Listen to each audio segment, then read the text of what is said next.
Hey, this is Warren Redlick. Thanks for watching. I am a little bit annoyed. I'm going to talk a little bit today about YouTubers and other influencers. There's a challenge that we face when we do this. I make these videos, I make some money off YouTube ads, I make some money off Patreon or whatever, and it helps me, it helps pay the bills, whatever. I feel like some YouTubers lose their way. At some point, they lose their originality, they lose their meaning. Whatever they were trying to do when they started, they've lost their way. It's one of my big focuses just to keep making the videos I want to make. Whether you want to watch them or not, you'll watch some of my videos, you won't watch some of my other videos, and I'm okay with that. So some YouTubers take different paths.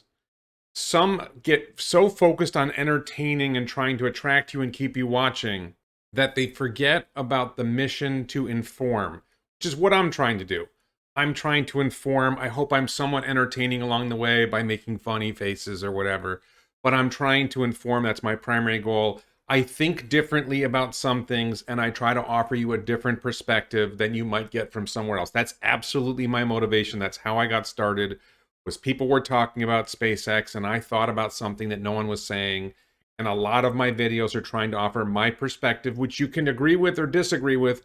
It's just a different perspective, but I try to bring information and analysis and explain this is what I think is happening, rather than just only making silly faces or doing silly things that will keep you watching because it's fun. And I'm not saying there's anything wrong with that, but that's not what I am. And I think that if you go down that road too far, at some point your content becomes tired and you start looking for other ways of making money off this platform that you've built.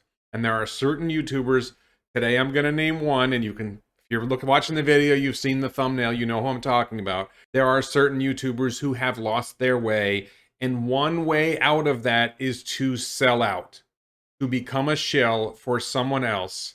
And Alex from E for Electric has gone way over the top and is openly shilling for a competitor to Tesla, and he's openly casting shade on Tesla, and he's making no sense at all. So for starters, let's be clear, he's openly and unashamedly shilling for Xpeng, a Chinese vehicle manufacturer that purports to be competing with Tesla. Watch this. A quick reminder that this video and this channel is sponsored by Xpeng Motors. Alex used to be a very pro-Tesla channel, and I used to watch some of his videos. Honestly, I never really liked his videos. I always thought his videos were thin on content, but I wasn't angry. And now I've watched his latest video where he's trashing Tesla, making no sense. And I want to show you clips from this video and show you how ridiculous he's become. Tesla's two biggest advantages over their competitors that they have enjoyed for years are fading away, and Tesla needs new ideas and features to stay ahead. That was part of the intro to this video, and there's two things here. First of all, he's going to talk in the video about Tesla's two key advantages, or two of Tesla's key advantages that they're supposedly losing. They're not. They're not losing their key advantages. They're stretching their lead. But whatever, we're going to talk about that. And then he says there's things that Tesla can do. Apparently, Elon Musk needs Alex from E for Electric to save Tesla from the mistakes that Elon Musk is making. And that's why we have channels like E for Electric to help Tesla figure out the path, because they don't know what they're doing. We need some idiot YouTuber from God knows where to tell Elon how to run his company.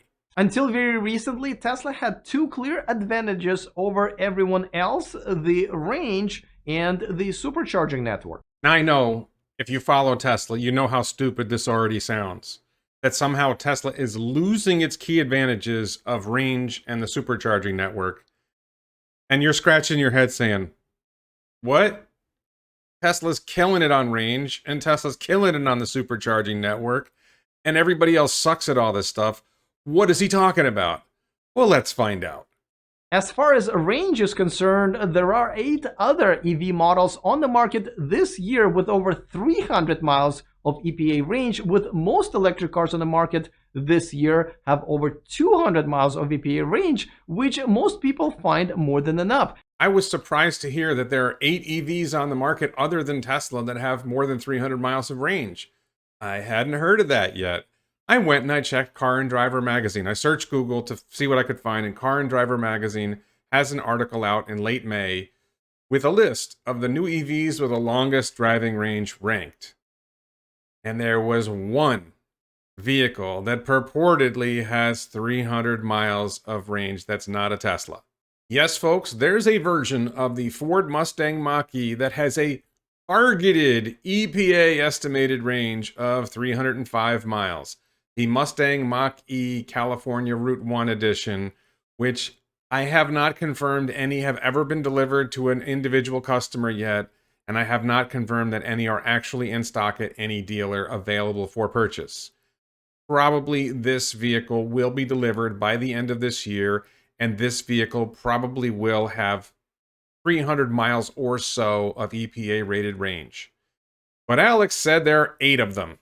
I can't find the other 7. I don't know what he's talking about. Maybe he's talking about vehicles that don't exist yet and are promised but aren't there yet. Meanwhile, Tesla has multiple vehicles delivering over 300 miles of range, the Model 3 long range delivering over 350 miles of range, and the Model S delivering over 400 miles of range. Where is this threat to Tesla's leadership in vehicle range? It doesn't exist. It's not true. It's not real. Alex is full of crap. Second of all, Alex said that there's lots of vehicles that have more than 200 miles of range, and that's true. And then he says that that's enough for most people. What is he talking about? For the longest time, Tesla was criticized and EVs were criticized. They don't have enough range. They don't have enough range. They don't have enough range. Oh, Teslas won't go that far. Now, all of a sudden, Teslas are driving over 300 miles of range. And oh, you don't need that much range. What are you doing? You're just a shill. Stop it. This is ridiculous. Come on, man. And as far as the supercharging network is concerned, there are Electrify America and EVgo fast charging networks in the United States that are catching up, with Ionity and many others in Europe that are catching up as well. This is just absolute nonsense. They're not catching up. They're falling further behind. They already suck. They're terrible. They're absolutely terrible. The supercharging network works much better. Every Tesla owner is thrilled with the supercharging network, and every EV owner who owns another EV and goes to Electrify America or Ionity or EVgo or whatever, constant complaints about the chargers not working. They don't charge fast. They're not in good locations. They're crap. Tesla is deploying superchargers at an amazing pace. They're growing fast.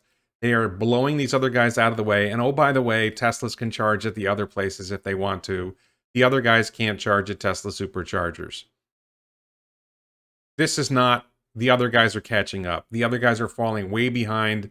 They're praying that the government's going to come in and build charging stations for their vehicles, which is another disaster, because can you imagine how bad they'll be if the government runs them? Come on, this is just stupid.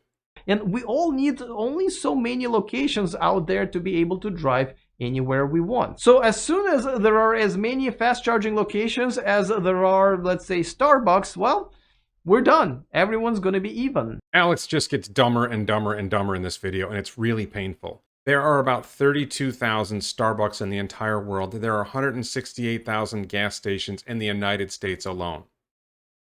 So, would you be happy if the United States had 1/5 as many gas stations as it has now? And where does he come up with this? At the beginning, he says we only need so many charging stations, and ooh, as soon as we have as many as... This is ridiculous. Tesla is deploying supercharger stations at a fast rate. They're expanding globally. These other networks are struggling. You see videos of people going to these other charging stations. There's no one there and they still don't work. It's a disaster. It's a big mess. None of these guys are close to deploying at scale. They don't know what they're doing. They don't have a system in place. They haven't figured it out. It's a mess. Tesla is ridiculously far ahead with the superchargers, and they're growing their lead. This is not something where the other guys are catching up anytime soon. The only way they're going to catch up is if they get to charge at the Tesla supercharger network, which is just absolutely fantastic for branding Tesla. Because all these guys who've been charging at Electrify America or Ionity or wherever go to a Tesla supercharger station and say, wow, this is a lot better. Maybe the cars are better too. I can't wait. Just ridiculous. And a lot of Tesla owners don't know this, and somehow they get really mad at me when I mention it, but Electrify America and Ionity both have many locations that can charge faster than Tesla's fastest Supercharger V3 locations. So Tesla already lost their crown in that category. What Alex is talking about is this concept that there are these 350 kilowatt chargers that Ionity and Electrify America have, and these are supposedly faster than Tesla's superchargers. So there's this video here that I found on YouTube. It was really hard to find a video of someone actually using a 350 kilowatt charger, but I found one. Some guy charging his Porsche Taycan, I think he's in the UK, and he charges his Taycan, and you can see on the video here, 29 minutes added 56 kilowatt hours of charge, charging at a rate of 77 kilowatts. It's a 350 kilowatt charger charging at this moment at 87% at a rate of 77 kilowatts. And in about a half hour, it added 56 kilowatt hours. Well, in an hour, that would be 100 kilowatt hours. I'm sorry, I'm not that impressed. That doesn't sound like a really, really fast charge rate. Maybe I'm misunderstanding something, but basically this added, I don't know, 100 miles on a Taycan or 120 miles on a Taycan in a half hour. I'm not seeing it. I'm not impressed. I don't get it. So where are all these 350 kilowatt chargers? Where are the vehicles who can take advantage of the 350 kilowatt chargers? It's not manifested anywhere I can find on YouTube or anywhere else. I searched for articles. How many 350 kilowatt chargers are out there? It looks like there aren't very many, and it looks like they're not delivering what's promised. So no, Tesla has not lost its crown yet. Tesla superchargers are still killing it, and Ionity and Electrify America are still trying to find their way, and the EV manufacturers are still trying to find their way. And if you watch this video, you'll notice there's hardly anybody using the chargers because nobody has any other EVs. They're not selling in volume. Tesla's still crushing it. There are many good electric cars that are already on the market or will be on the market in the next year that are successfully competing with Tesla. Did he just say that there are cars that will be on the market this year or next year that are already successfully competing with Tesla? If they're not already on the market yet, they're not successfully competing with Tesla yet. This is absolute nonsense. Tesla is not losing any market share to anyone. Tesla just keeps producing vehicles. They keep selling every vehicle they make. Look, if you're going to make an EV, make it so that it competes with internal combustion engine vehicles and knocks them out of the market. You don't have any prayer of producing a vehicle that's going to outcompete Tesla. Tesla cars are better. Period. It's not even close. No one is successfully competing with Tesla. Tesla is crushing everybody that they face. And if you can make an EV that can defeat some of the ICE cars and sell cars that the ICE car companies can't sell, great. Stop pretending you have some fictional car that is already successfully competing with Tesla. If you haven't sold a car yet, it's not competing with anyone. This is just dumb. This is real. Alex, I'd like to say you're better than this, Alex, but honestly, I've watched a fair number of your videos. You're not better than this. Just hang it up. Having completely made an idiot of himself talking about range and supercharging, Alex wasn't done. He went on to talk about some really stupid stuff about FSD. Listen to this. The full self-driving package is just not going to be here anytime soon. It's been delayed, it's been controversial. It is essentially scaring some potential customers away. Scaring customers away? Do you need help? What are you talking about? They're selling every car they make. It's crazy. Model Ys are sold out through the third quarter. There's no shortage of customers. No one's being scared away by the scary FSD package. Oh my God, it might drive itself. Ah! What the? Oh my God. But Alex, what about the full self-driving feature? Well, first of all, it's still in beta, and it is a nerd feature for now. I mean, it's great, but a mother with 2 kids in the car is not going to trust the beta software to drive her babies to school. You can see all the moms out there terrified. Oh my God, I can't let my children go to school with FSD beta. Oh no, oh no, oh no. What?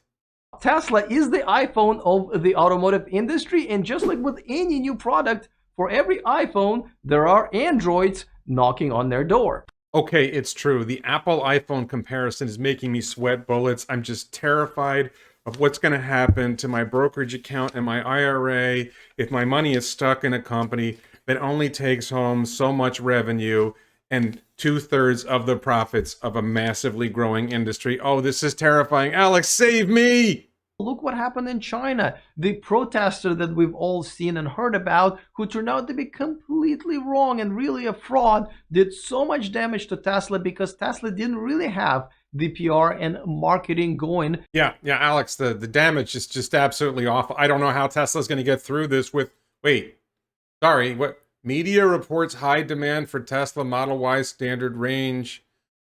Green light in China and tons of orders according to reports. Attracts lots of potential. Where's the damage, Alex? Alex, come on, Alex. Alex, are you there? Hello? Hello? There's no problem in China. There's no damage in China.